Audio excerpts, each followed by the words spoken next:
বাচ্চাটা তখন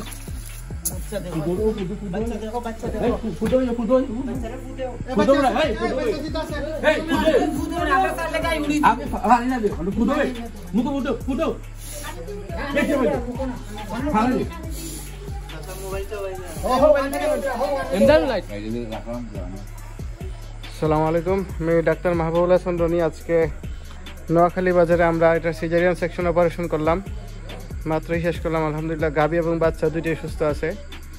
এখন বাজে রাত 12টা। ওনারা মাগরিবের পর থেকেই অনেক টানাটানি করা হয়েছে, চেষ্টা করা হয়েছে, কোনোভাবে এটাকে নর্মাল ডেলিভারি করা সম্ভব হয় নাই। আমরা এসব চেষ্টা করছি। তো এখন গাভী এবং বাচ্চা দুইটা আল্লাহর রহমতে সুস্থ আছে। আমাদের খামারে যিনি, ওনারা একটু কথা শোনেন। কি অবস্থা আঙ্কেল, কিছু বলেন এটার ব্যাপারে?